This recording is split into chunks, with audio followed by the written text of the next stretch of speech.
평화와 재회 공포의 역할입니다.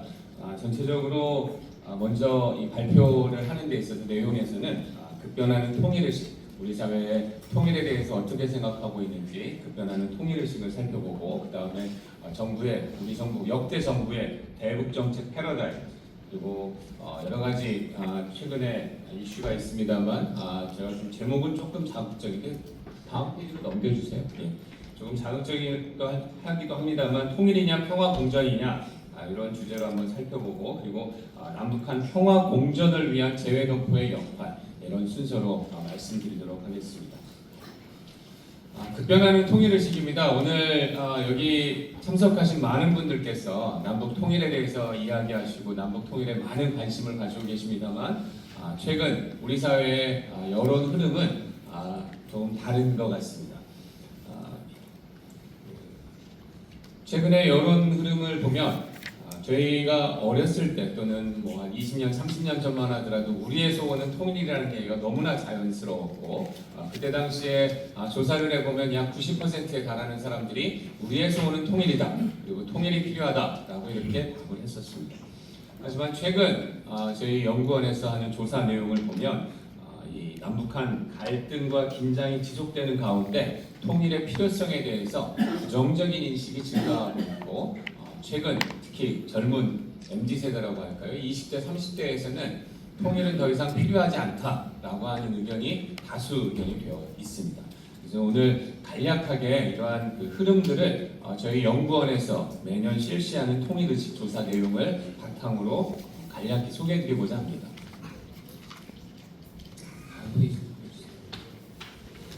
예, 저희 연구원에서 2007년부터 조사를 하고 있었는데요. 남북한 통일이 얼마나 필요하다라고 생각하십니까?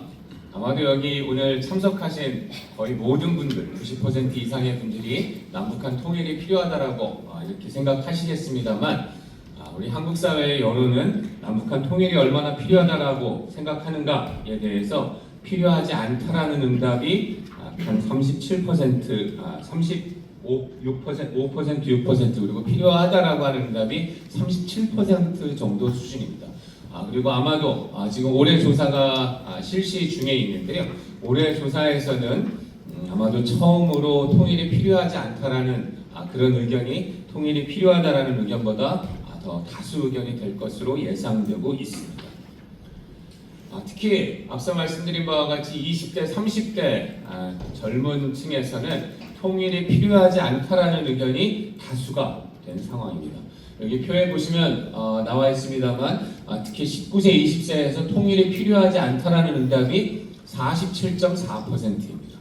이 이야기는 20대 학생들, 젊은 친구들 이렇게 있을 때 만났을 때 통일이 필요하냐라고 물어보면 2명 중에 1명은 통일이 필요하지 않습니다 라고 생각한다고 이렇게 보시면 될 것 같습니다.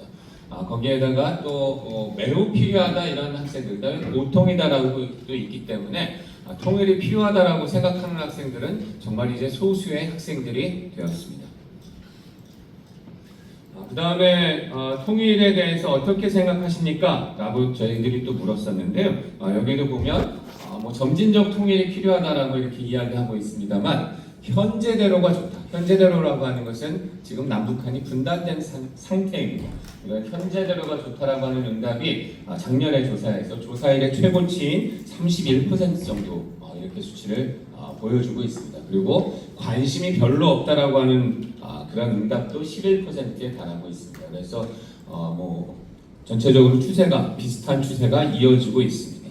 그리고 이것도 마찬가지로 젊은 20대, 30대에서 현재대로가 좋다 또는 통일에 관심이 없다라고 하는 응답이 둘을 합치면 약 50%에 이르고 있습니다. 그래서 앞서 말씀드린 바와 같이 20대, 30대의 경우에 통일에 대해서 물어보면 통일 별로 관심 없다.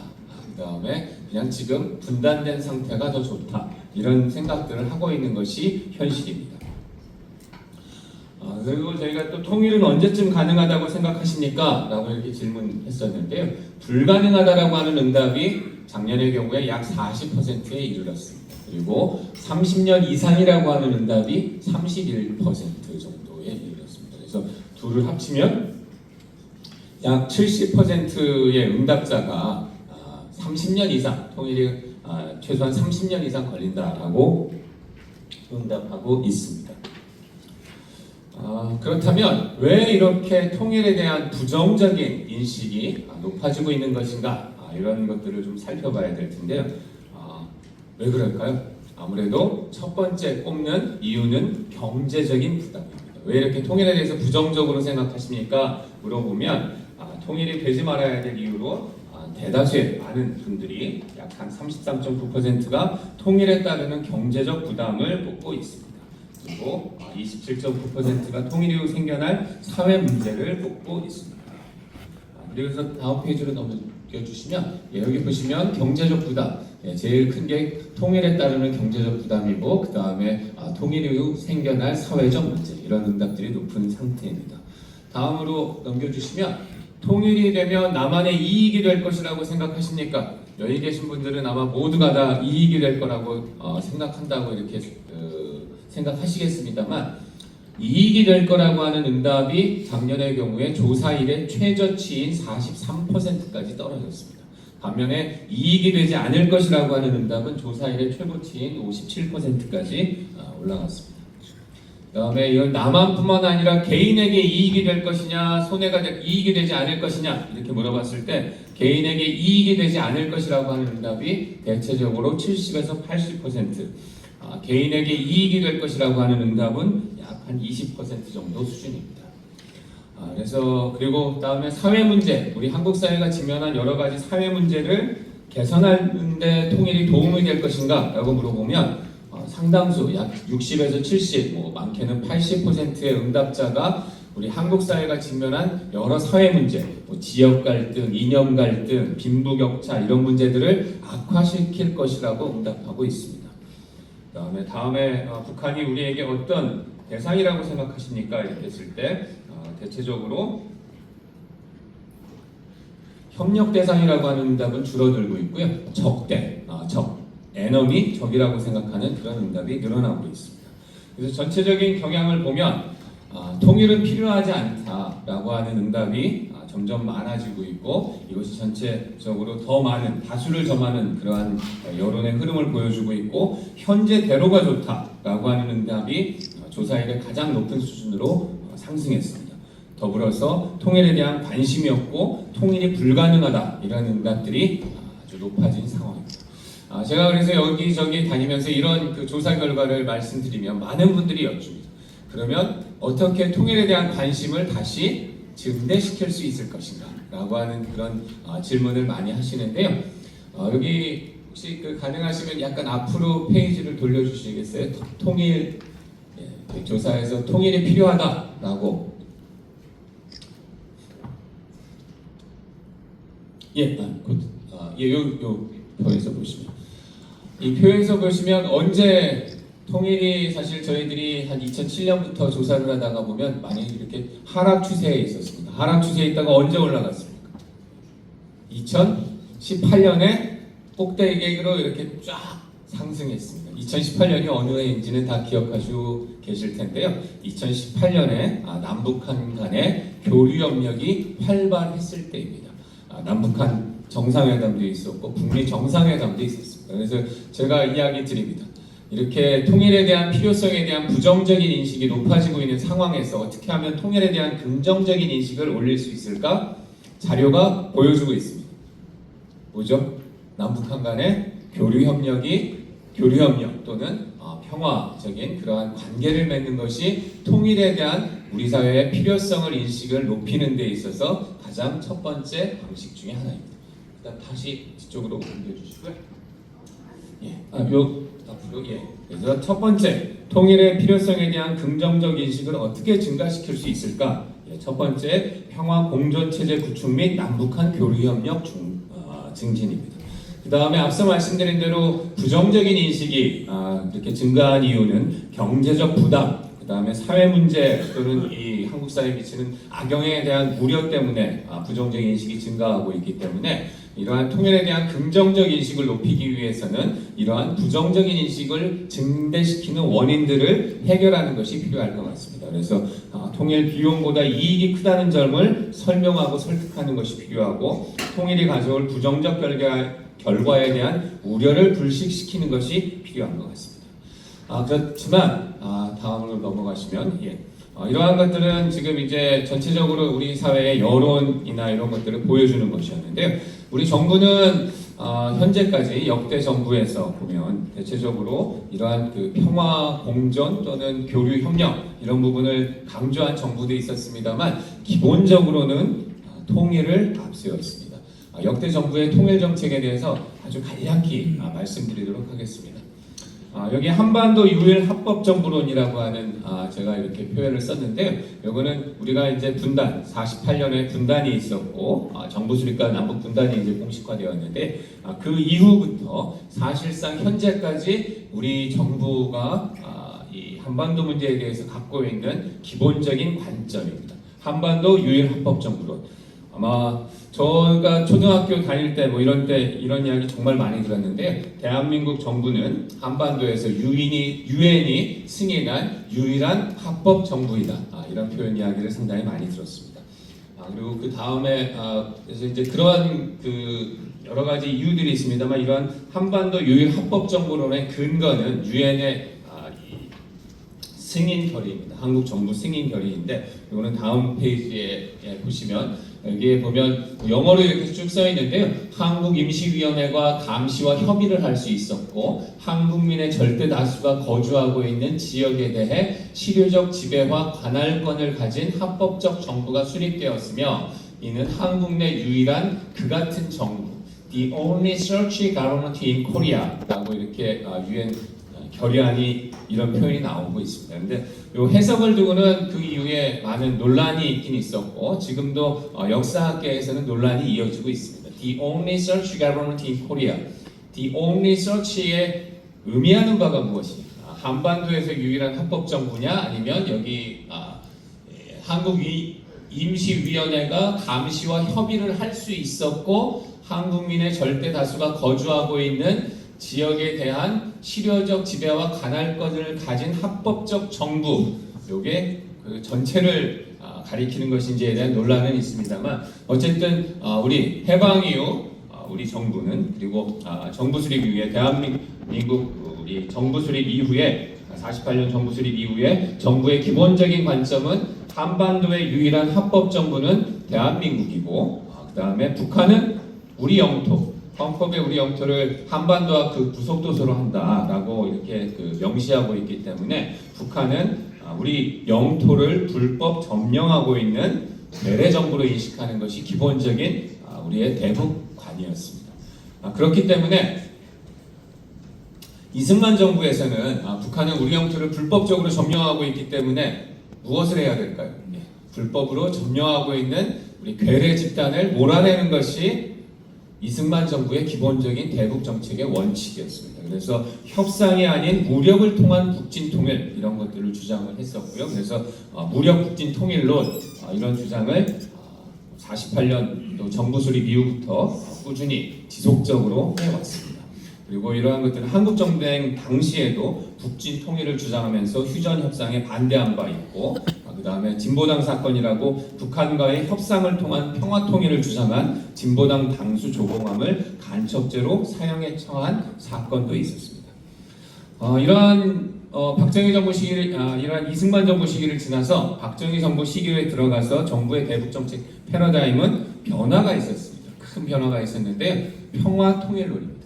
평화 통일론은 평화적인 방법에 의해서 평화적 방법으로 통일을 이룩하겠다.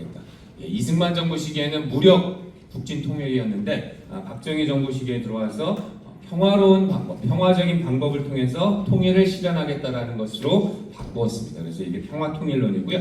이러한 것들은 7.4 남북 공동성명의 조국 통일 3원칙에 잘 반영되어 있습니다. 그리고 이러한 평화 통일론은 이후 정부에서 지속적으로 승계되었습니다. 그래서 4공화국 10월 유신과 4공화국 헌법에도 헌법 전문에 처음으로 조국의 평화적 통일의 역사적 사명에 입각하여라고 하는 표현이 삽입되었고 5공화국 헌법, 그 다음에 지금 현행 헌법인 6공화국 헌법에도 그대로 이러한 표현이 유지가 되고 있습니다. 그래서 6공화국 헌법에 저희 이 4조인데요. 헌법 4조에 대한민국 정부는 통일을 지향하며 자유민주적 기본 질서에 입각한 평화적 통일 정책을 수립하고 이를 추진한다라고 되어 있습니다. 그래서 모든 우리 역대 정부가 통일이라고 하는 것을 기본적인 대북 정책으로 강조해 왔습니다.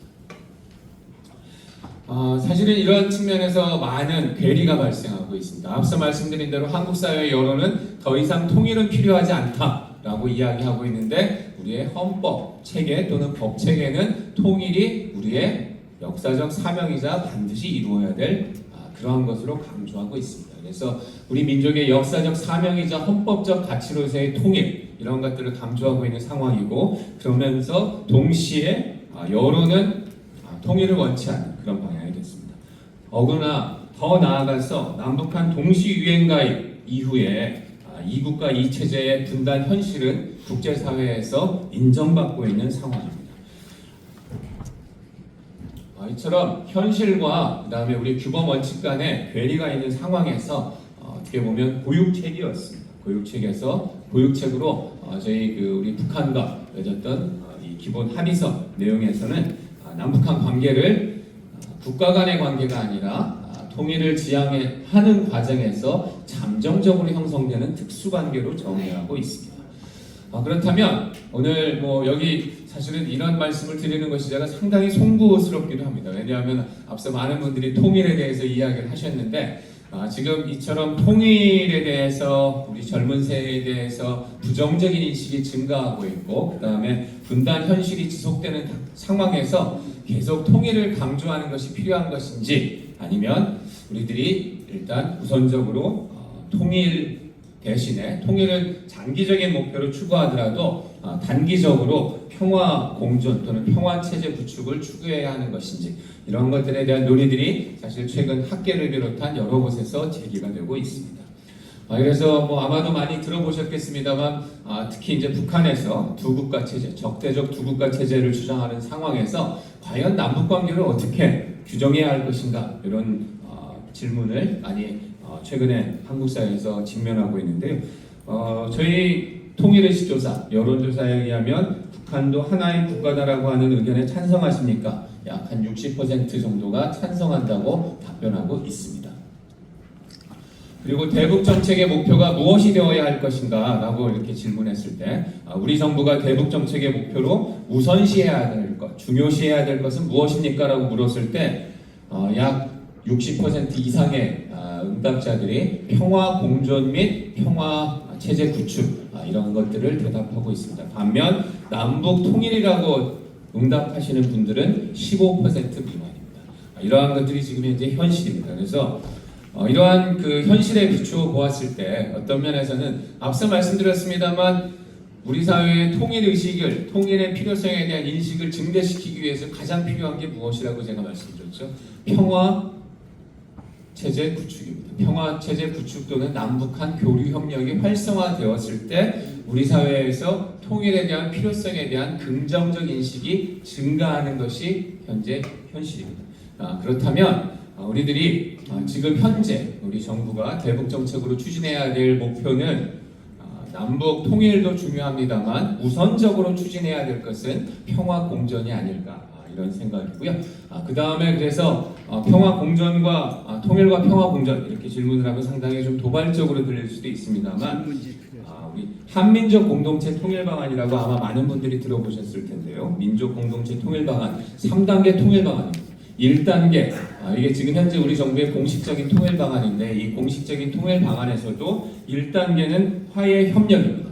남북 간 화해 협력을 통한 상호 신뢰 및 교류 협력을 통한 평화 공존 추구 이것이 1단계고요. 그 다음에 2단계가 남북연합, 그 다음에 3단계가 통일 국가 완성입니다. 그래서 우리 정부의 공식적인 통일 방안도 선평화 후 통일입니다. 그래서 통일을 이루기 위해서는 1단계 앞서서 이 평화 체제를 구축하고 평화 공존을 이루는 것이 중요하다. 그래서 평화 공존이 통일로 나아가는 첫걸음이라고 항상 말씀드리고 있습니다.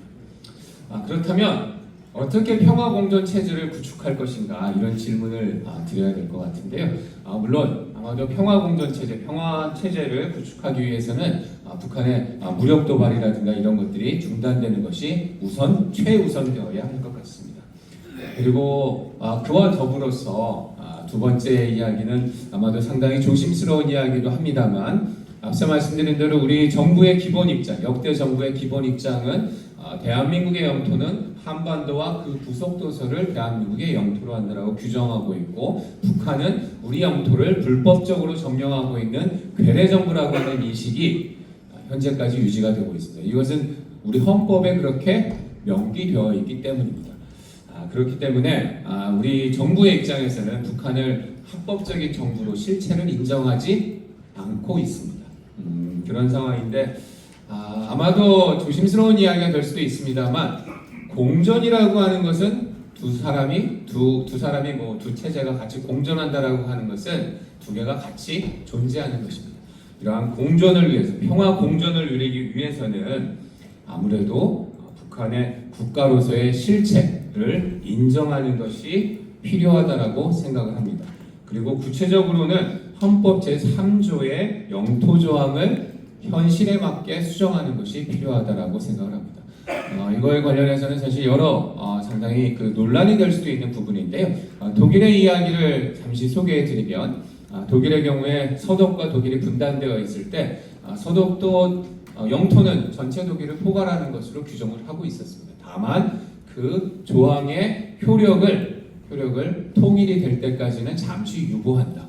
이런 그런 표현을 써가지고, 그래서 우리의 경우에도 대한민국의 영토가 한반도와 그 부속도서로 한다라는 것을 저희들이 부정할 수는 없을 것 같습니다. 그럼에도 불구하고 현실적으로 지금 현재 북한의 이런 북한이라고 하는 것도 이제 더 이상 북한에서 거부하고 있고, 조선민주주의 인민공화국이라고 그런 표현을 공식적으로 쓰고 있다라고 이렇게 이야기하고 있는데, 이러한 조선에 대한 실체를 현실적으로 인정하는 것이 평화 공존의 첫걸음이 아닌가 생각합니다. 실체를 부정하면 공존은 불가능하다. 공존을 위해서는 상대방을 인정하는 것이 필요하고, 상대방을 인정하기 위해서는 한반도 유일 합법 정부론이 아니라 한반도에 두 개의 국가가 있다라고 하는 실체를 인정하고, 그 실체를 인정하는 속에서 평화 공존을 추구하는 것이 통일로 나아가는 첫 걸음이라고 개인적으로 생각하고 있을 뿐만 아니라, 앞서 말씀드린 우리 정부의 공식적인 통일 방안인 한민족 공동체 통일 방안에서 1단계로 제시하고 있는 방안이 평화 공존입니다. 물론 지금 현재 상황에서 평화적인 두 국가 체제를 이루는 것은 쉽지 않을 것 같습니다. 잘 아시겠습니다만, 김정은 국무위원장이 23년 12월에 북남 관계는 적대적 두 국가 관계다라고 선언을 했습니다. 그런 상황에서 상당히 이러한 관계를, 평화적인 두 국가 관계로 전환하는 것이 쉬운 것은 아닙니다만, 적대적인 두 국가 관계를 청산하고 평화롭게 공존하는 두 국가 관계로 이렇게 평화 체제, 평화 공존 체제를 정착시키는 것이, 앞서 누차 말씀드립니다만, 이것이 통일로 나아가는 첫 걸음이라고 생각을 합니다. 그리고 이러한 평화 공존 체제, 평화 체제가 정착되어서 남북한 간의 교류 협력이 활발하게 이루어질 때 우리 사회의 여론도 통일이 필요하다라고 하는 여론이 다시 증가할 수 있다고 생각을 합니다. 마지막으로 평화 공존과 재외 동포의 역할입니다. 앞서 말씀드린 대로 우리 사회가 이런 통일에 대한 부정적인 인식이 많이 증가하고 있는데, 이런 상황에서 통일에 대한 긍정적인 인식을 높이기 위해서는 남북한 간의 평화 공존 체제를 구축하고, 평화 체제를 구축하고, 남북한 간의 교류 협력을 증진하는 것이 통일에 대한 필요성에 대한 긍정적 인식을 늘리는 방안이라고 말씀드렸습니다. 그렇다면 여기 계신 분들이 정말 이렇게 남북한 간의 통일이라든가 이런 우리 사회의 통일에 대한 필요성에 대한 긍정적 인식을 좀 더 증진하고자 하신다면, 첫 번째 과제 중에 하나는 무엇보다도 남북한 간에 어떻게 평화 공존 체제를 이룰 것인가, 이런 부분에 초점을 맞추는 것이 역설적으로 필요하다라고 생각합니다. 통일을 위해서는 오히려 지금 현재 분단 체제, 분단 현실을 인정하고 한반도 내에 두 국가가 있다라고 하는 실체를 인정하고 그 실체를 인정하는 상황에서 남북한 간의 교류 협력을 증진할 수 있도록 하는 방안들을 모색하는 것이 장기적으로 우리 사회의 통일에 대한 필요성에 대한 인식도 증가하고 그리고 우리 사회의 남북한 간의 통일을 실현하는 데 더 가까이 갈 수 있는 길이 아닌가 생각합니다.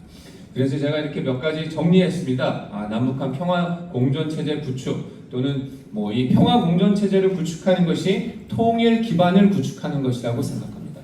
이러한 통일 기반을 구축하기 위한 재외동포의 역할은 무엇보다도 남북한 교류 협력 증진에 기여하는 것이 아닌가 생각합니다.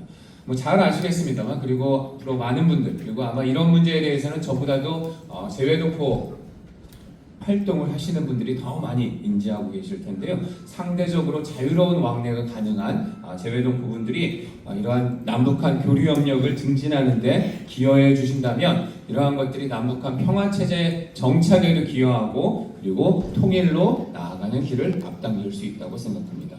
그리고 더불어서 앞서 말씀드린 바와 같이 여러 우리 사회에서 통일에 대한 부정적 인식이 증가하는 이유가 경제적인 부담입니다.